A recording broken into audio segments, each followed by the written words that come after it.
ladies and gentlemen, with a great round of applause, please welcome Janab Mahmood Ahmed Khan Sahab.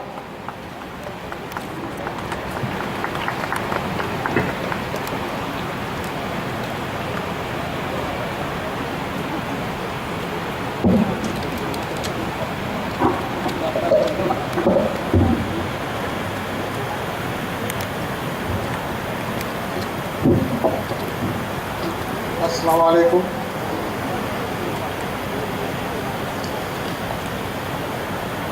Honourable DISE और यहाँ पे मौजूद सभी मेरे भाई और बहन,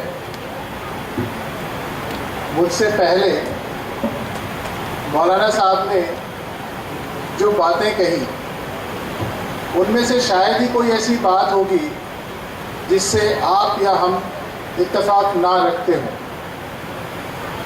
कुछ कड़वी सच्चाइयाँ हैं उसमें जिसके लिए हम खुद जिम्मेदार हैं। मैं उसके लिए किसी और को नहीं मानता, बल्कि मैं ये मानता हूँ कि जो आईना हमको दिखाया गया उसके लिए कहीं ना कहीं हम खुद ही जिम्मेदार हैं।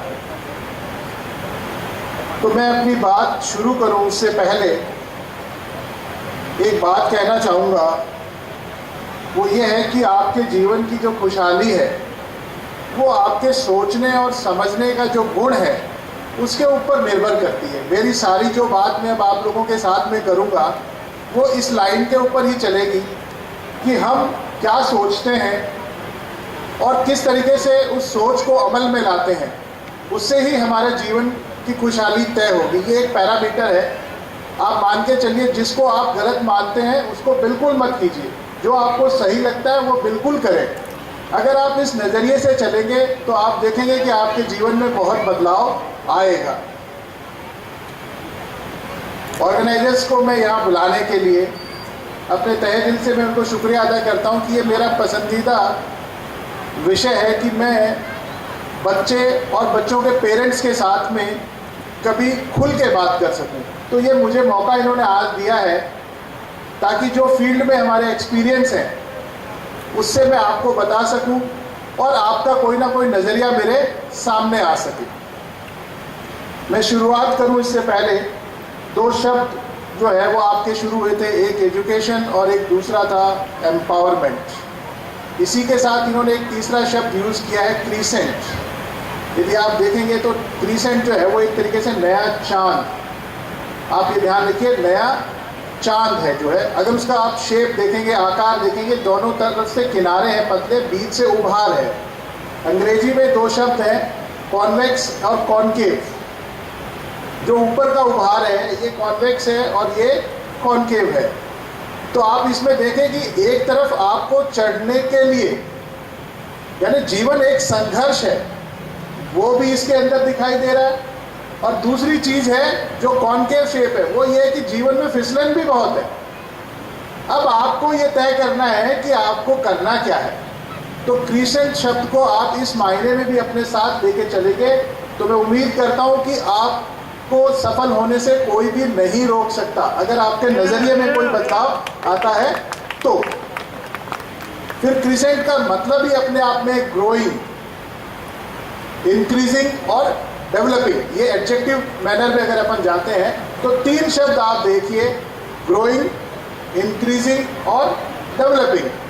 तो अब आपके सामने एक ऐसी स्थिति है, स्टेटस है कि आपको चयन करना है कि आप ग्रोइंग या डेवलपिंग स्टेज में जाना चाहते हैं या नॉन डेवलपिंग स्टेज में जाना चाहते हैं। एजुकेशन जो वर्ड है जिसके लिए हम हिंदी में बहुत सारे शब्दों का उपयोग करते हैं, तालीम, शिक्षा, बहुत सारे ऐसे शब्द हैं जिनका आपकी ज़िंदगी में रोज़ाना उपयोग होता है लेकिन उसका कोई महत्व नहीं है। आप उसके बारे में कोई स्पष्ट नज़रिया नहीं रखते हैं। इसी कारण आज हमारी जो स्थिति है वो इस दोयम दर्जे के ऊपर पहुंची है। यदि हम एजुकेशन की बात करें तो उससे पहले मैं दो तीन शब्दों पे बात करूंगा। सबसे पहले है एडेप्टेशन, जिसको कहते हैं हम समायोजन।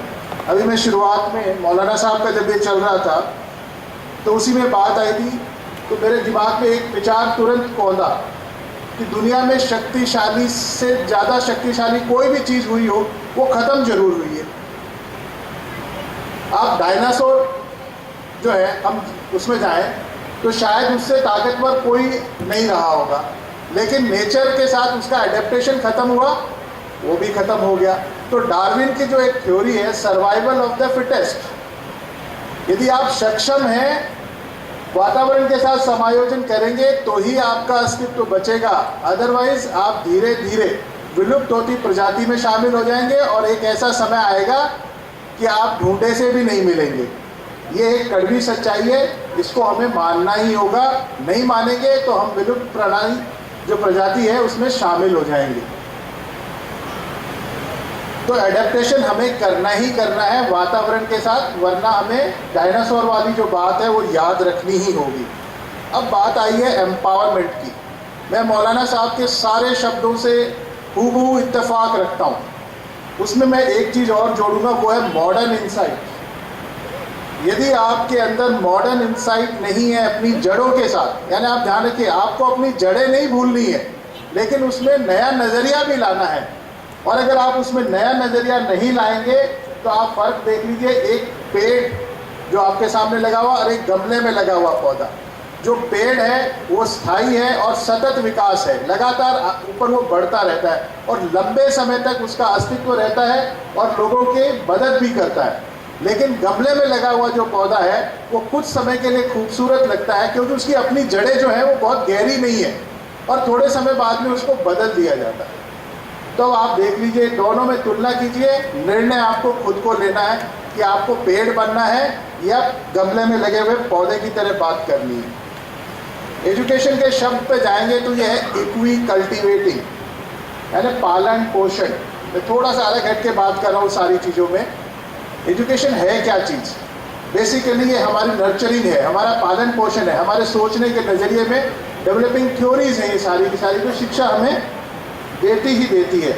जो सबसे पहली चीज़ मैं अगर बात करूँगा वो है लाइफ के एटीट्यूड को लेके डिफाइन करती है एजुकेशन की। जो सबसे ज़्यादा पॉपुलर परिभाषाएं हैं उनमें से एक, education is the process of facilitating learning और the acquisition of knowledge, skills, values, beliefs and habits. यदि आप शब्द देखेंगे तो मैंने 5 शब्दों का उपयोग किया है, जिसमें आपका सोशल, इकोनॉमिक, फिजिकल, सारे जो एनवायरनमेंट है वो शामिल है। सबसे पहला एक्विजिशन ऑफ नॉलेज, दूसरा स्किल्स यानी दक्षताएं, तीसरा वैल्यूज़ जो मॉरल वैल्यूज़ हैं, बिलीव्स आपके यकीन जो विश्वास, और हैबिट्स जो आपकी रोज़मर्रा, इन सब का एक्विजिशन जो है वो थ्रू एजुकेशन हम लेते हैं। यानी लाइफ के एटीट्यूड को कहीं अधिक खुलापन देती है एजुकेशन, और वही चाबी है। ये जो खुलापन है ये वो चाबी है जिसके माध्यम से हम इस दुनिया के अंदर ना केवल सर्वाइव करेंगे बल्कि ऊपरी पायदान के ऊपर हमारी मौजूदगी दर्ज होगी, अदरवाइज हम सबसे नीचे वाले भी पायदान के ऊपर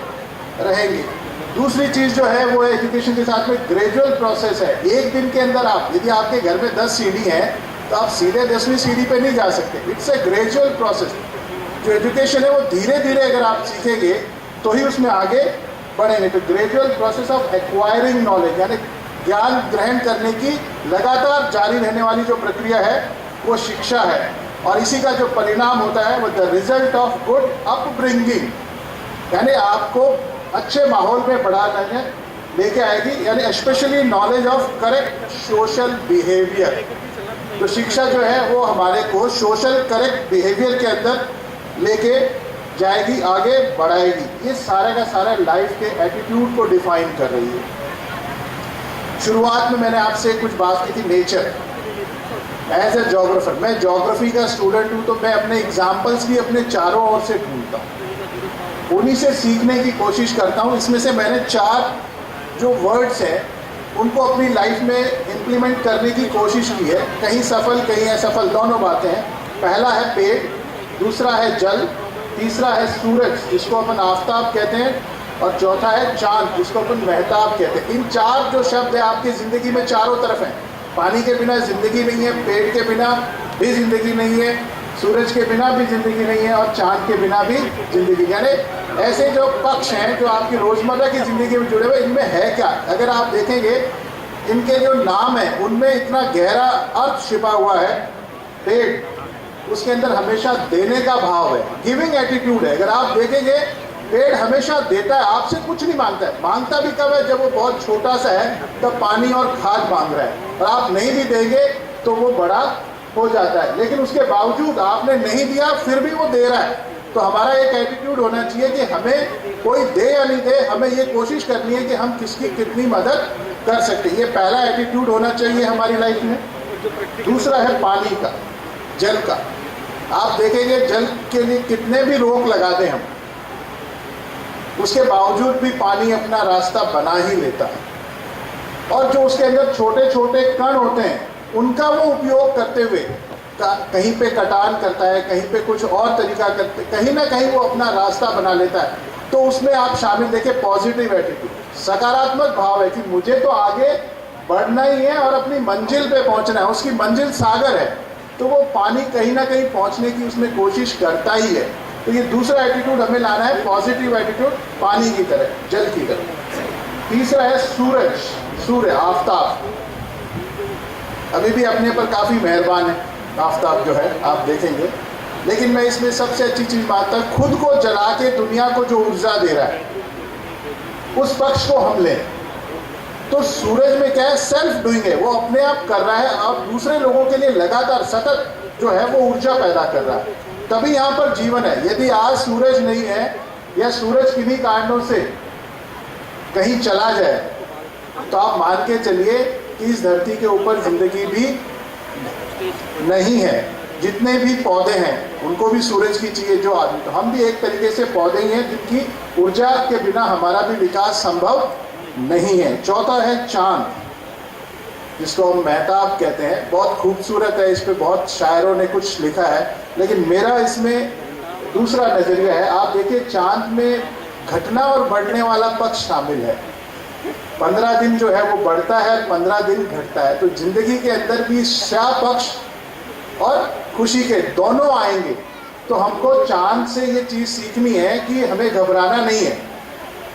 तो ये जिंदगी के दोनों पक्ष हैं जो इसको हमारे को रोज़मर्रा की ज़िंदगी में आएंगे। कभी कुछ होगा, कभी कुछ होगा। तो इन 4 शब्दों को मैं कोशिश करता हूँ कि हम सब लोग मिलके अपने ज़िंदगी में जितनी अधिक शामिल करेंगे, शायद हमारी ज़िंदगी उतनी ही सहूलियत भरी होगी और हम दूसरों की मदद भी कर पाएंगे।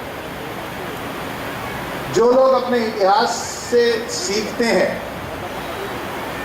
वो एक नया मुकाम भी हासिल करते हैं, और जिन्होंने अपने इतिहास से नहीं सीखा वो कौम जो है हमेशा के लिए बर्बाद हो गई है और उसका अस्तित्व ही ख़त्म हो गया है।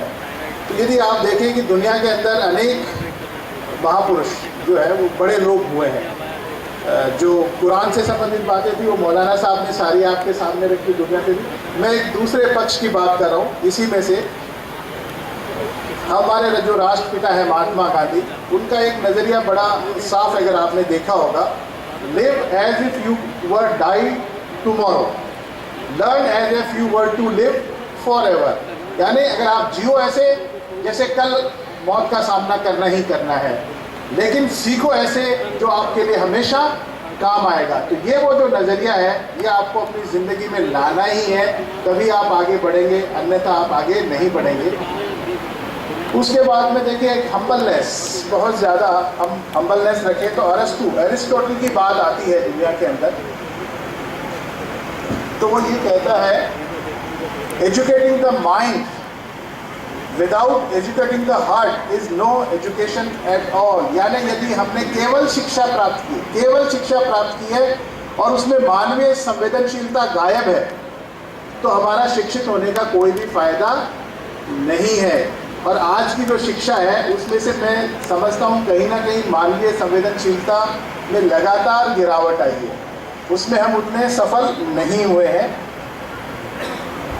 इसी कारण जॉन डेवी ने इस बात को दूसरे तरीके से कह दिया। वो ये कहता है education is not preparation for life, वो कहता है एजुकेशन इज लाइफ इटसेल्फ। वो कहता है शिक्षा तो खुद जिंदगी है, वो कोई प्रिपरेशन नहीं है ज़िंदगी के लिए, बल्कि शिक्षा खुद एक ज़िंदगी है जिसको आपको जीना है। और आप अपने ज़िंदगी में देख लीजिए, जिसने एजुकेशन को जिया है वो हमेशा सफल रहे हैं, दुनिया में अगले मुकाम पे खड़े रहे हैं और उनको मौका भी दिया है खुदा ने आगे बढ़ने का। एक जितनी भी बातें हम कहते हैं उसमें एक पक्ष है जिसको हम शायद कभी इग्नोर कर जाते हैं, वो है क्योंकि हम दूसरों की बातों से प्रभावित बहुत जल्दी होते हैं। तो उसमें हमें एक नया नज़रिया लाने की ज़रूरत है कि जो बातें हम सुनते हैं वो राय हैं, जो बातें हम सुनते हैं वो राय है, तथ्य नहीं है। इस चीज़ को आपको बहुत गहन तरीके से सोचना है कि जो मैं कह रहा हूँ वो एक राय है, ज़रूरी नहीं है वो फैक्ट हो, लेकिन जो चीज़ें हम देखते हैं वो नज़रिया है, सच नहीं है। ये भी ध्यान रखिए आप, वो मेरा नज़रिया है। जो मैं बात आपसे कह रहा हूँ कि जो चीज़ें हम देखते हैं वो भी एक नज़रिया है, सच नहीं है। जो बातें हम सुनते हैं वो राय है, तथ्य नहीं है। इस नज़रिए के साथ हमको ज़िंदगी की चीज़ों को खोल के देखना होगा, खुलापन लाना होगा। तो हम मानते हैं कि कहीं ना कहीं हमारी सोच में भी बदलाव आएगा। कि जितने भी पेरेंट्स बैठे हैं, मौलाना साहब ने एक बहुत बढ़िया उदाहरण दिया था, कज़न के कज़न, कज़न के कज़न, कज़न के कज़न। और ये एक इतना बिटर ट्रुथ है खासकर मुसलमानों के साथ जो इन्होंने बात की कि उनके लिए शिक्षा की अहमियत कहाँ है, वो उस उदाहरण से हमें पता चल जाती है कि शादी कितनी ज़रूरी चीज़ है। बच्चे के लिए शादी कहाँ ज़रूरत, वो नहीं भी जाएगा तो निकाह तो होगी ही होगी, आप नहीं जाएंगे तो भी हो जाए। खुदा ने जो चीज़ तय कर दी है वो तो उस समय पे होगी होगी। कोशिश करो आपकी उपस्थिति रहे, लेकिन आपके बच्चे की एजुकेशन के पेटे पर आपकी उपस्थिति वहाँ पे नहीं रहे। ये चीज़ हमको बदलाव लाना, और ये मैं खासकर जो भी माएँ हैं बच्चों की, उनको अपनी सोच में बदलाव लेके आना है। और जो वालिद की भूमिका निभाते हैं उनको भी अपनी सोच में लाना है कि क्या होता है पढ़ के। देखिए आप, एक ये नई सोच आई है, क्या होता है जब हमारी कहीं पर उपस्थिति नहीं होगी तो हम कुछ पाएंगे भी नहीं। कहीं खड़े होंगे तभी तो हम किसी को दिखाई देंगे, जब खड़े ही नहीं हुए उस लाइन में जाके तो हमको मिलेगा क्या। तो हमें अपने नज़रिए में बदलाव लाने की ज़रूरत है। अमेरिका के अंदर मार्टिन लूथर किंग जो है, उन्होंने 2 वर्ड बात की, इंटेलिजेंस प्लस कैरेक्टर। यानी आपके पास में चरित्र के साथ साथ में जो है वो इंटेलिजेंस भी होना ज़रूरी है, और यही सही एजुकेशन का गोल है। यदि हमारे पास इंटेलिजेंस और कैरेक्टर है तो ये ट्रू एजुकेशन का मायने है। इस चीज़ को हमें ध्यान में रखना है। और आपके स्कूल की ये जो प्रॉस्पेक्टस है, इसमें इन्होंने एक बहुत अच्छी लाइन यूज़ की है। अगर आप देखेंगे कि ये जो लाइन है ये नेल्सन मंडेला की लाइन है कि education is the most powerful weapon we can use to change the world. Nelson Mandela ने कहा। इसमें एक शब्द आया है वेपन, और आजकल वेपन के मायने काफ़ी हद तक खतरनाक हैं। जैसे एक शब्द है मसाइल। इसका एक बड़ा सच्चाई भरा किस्सा है, मैं आपको बताना चाहूँगा कि किसी एयरपोर्ट के ऊपर 2 जो भाई खड़े थे आपस में बात कर रहे थे कि क्या मसाइल है। उनके पीछे एक मेरे जैसा आदमी खड़ा था जिसको उर्दू नहीं आती। उसने तुरंत किसी को फ़ोन किया कि यहाँ पे 2 आदमी हैं, वो मिसाइल की बात कर रहे हैं, और पुलिस ने आया और उनको गिरफ्तार कर लिया। तो ये वेपन जो शब्द है, मैं इसी के बारे में कहना चाहूँगा कि जो एजुकेशन है जिसके लिए मौलाना साहब ने की शब्द यूज़ किया, अब मैं एक वर्ड यूज़ कर रहा हूँ, स्ट्रेटजी। देखो, प्लान, बहुत प्लान बनाते हैं हम, घर में भी बनाते हैं, सरकार भी बनाती है, और हम भी खूब प्लान बनाते हैं, लेकिन हम स्ट्रेटजी कभी भी नहीं बनाते। आप ध्यान रखिए, फौज, मैं इस चीज़ का मुझे गर्व है कि मेरे फौज के साथ मेरा अस्तित्व जुड़ा हुआ है कहीं ना कहीं। तो वहाँ एक शब्द है स्ट्रेटजी, और स्ट्रेटजी जिसको हिंदी में रणनीति कहते हैं, वो जीतने के लिए बनाई जाती है हमेशा। प्लान में कहीं भी जीतने का एस्पेक्ट नहीं होता है, स्ट्रेटजी में हमेशा जीतने का एस्पेक्ट होता है। तो हमको जो वेपन के रूप में एजुकेशन को यूज़ करना है वो एक स्ट्रेटजी के रूप में यूज़ करना है कि किस तरीके से हम हमारे पूरी कौम को हमारे बराबर ला के खड़ा कर सके एजुकेशन में। जो मौलाना साहब ने हर साल एक स्कूल देने की बात कही है, वो स्ट्रेटजी का पार्ट है, ये ध्यान रखिए। लेकिन अभी वो स्ट्रेटजी लागू करने में हम सबको उनका सहयोग करना है, ये ध्यान रखिएगा। तो हमें हमेशा इस चीज़ में याद रखना कि वेपन जो है एजुकेशन के रूप में हम यूज़ तो करेंगे, लेकिन उसको स्ट्रेटजी के साथ में यूज़ करेंगे ताकि हमारी असफलता के जो चांसेस हैं वो 0% हो जाएं।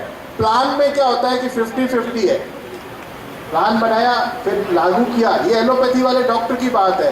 हिट एंड ट्रायल मेथड है, एलोपैथी जो है वो हिट एंड ट्रायल मेथड। वो कहता है 3 दिन ये दवा लीजिए, असर करता है तो बताइए, दिखाइए, वरना फिर बदल देंगे। तो प्लान के अंदर कहीं ना कहीं वो एस्पेक्ट है, और स्ट्रेटेजी के अंदर हमेशा सटीक निशाने वाली बात है, कहीं पर जो है वो हम कर सकते हैं।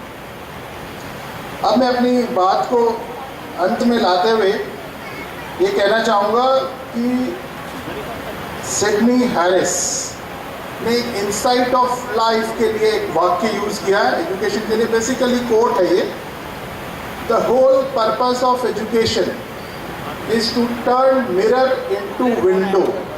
अब आप अपने दिमाग में 2 शब्दों को लाइए, एक शीशा है, एक खिड़की है।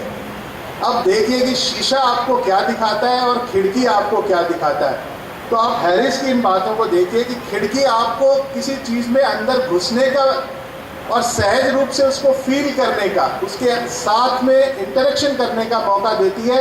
मिरर केवल आपको भ्रम पैदा करता है कि आप बहुत सुंदर हैं, बहुत खूबसूरत है ये चीज़ है, लेकिन जैसे ही आप हाथ लगाएंगे तो आपका हकीकत से सामना होगा कि उसके अंदर कुछ भी नहीं है, वहाँ पे एक अवरोध, बाधा, दीवार आ गई है। लेकिन खिड़की आपको हमेशा एक रास्ता, एक नज़रिया, एक खुलापन देती है, जो ज़िंदगी के लैंडस्केप के ऊपर, जो कैलिडोस्केप है, यदि आप उसमें देखेंगे तो चारों तरफ बहुत सारा खूबसूरत वातावरण है। अब मेरे सामने भी ये खिड़की है, अगर आप देखेंगे, आप लोग हैं, ये पेड़ है, ये गाड़ियाँ हैं, ये बिल्डिंग है, ये एक अलग नज़रिया है। और यदि यहीं पर एक शीशा मेरे सामने होगा तो उस शीशे में मैं मेरी तस्वीर देखूंगा कि मैं बहुत खूबसूरत लग रहा हूँ या नहीं लग रहा हूँ, बाल सफ़ेद हो गए, काले हुए, तो क्या हुआ, बहुत सीमित नज़रिया जो है वो रह जाएगा कांच वाली बात में, जबकि खिड़की आपको खुलेपन का मौका देती है।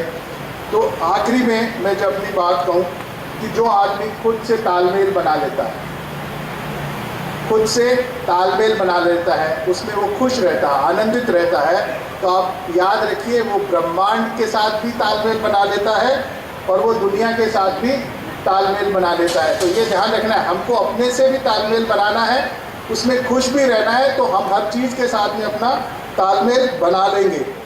इस चीज़ के साथ ही मैं कहूँगा, always stand on principle even if you stand alone. सिद्धांत को आप किसी भी परिस्थिति में ना त्यागो, यानी प्रिंसिपल जो आपके अपने मॉरल्स हैं, वैल्यूज़ हैं, आप उनको कभी भी ना त्यागें, छोड़े नहीं, भले ही आप चाहे उसके ऊपर चलने वाले एकमात्र आदमी ही क्यों ना हो। तो इस बात को हम कह सकते हैं कि आई कैन, मैं अपने लिए कहूँगा तो आई कैन, आई विल। और अगर हम सब साथ मिलकर कहेंगे तो we can, we will and we win. इसी के साथ मैं मेरी अपनी बात ख़त्म करूं तो मैं आपको बताना चाहूँगा कि ये मेरा जो दूसरा पक्ष है वो अब सरकारी पक्ष है। अभी तक तो मैं आप लोगों की तरह बात कर रहा था, सरकार के पक्ष के नाते मैं आपको बताना चाहूँगा कि माइनॉरिटीज़ के लिए बहुत सारी योजनाएं संचालित की जा रही, जिनमें आप कहेंगे उनमें MSDP एक ऐसा प्रोजेक्ट है जिसमें अभी राजस्थान के 8 जिलों के 10 ब्लॉक और 3 कस्बे शामिल है, जिसके लिए केंद्र सरकार और राज्य सरकार मिलकर लगभग 150 करोड़ रुपए PHC स्कूल में एजुकेशन के लिए कमरे, anganwadi centre, ITI college building, skill development की ट्रेनिंग, बहुत सारी चीज़ें उसके अंदर हमने शामिल की हुई है। स्कॉलरशिप हमारा दूसरा पक्ष है, स्किल डेवलपमेंट हमारा तीसरा पक्ष है।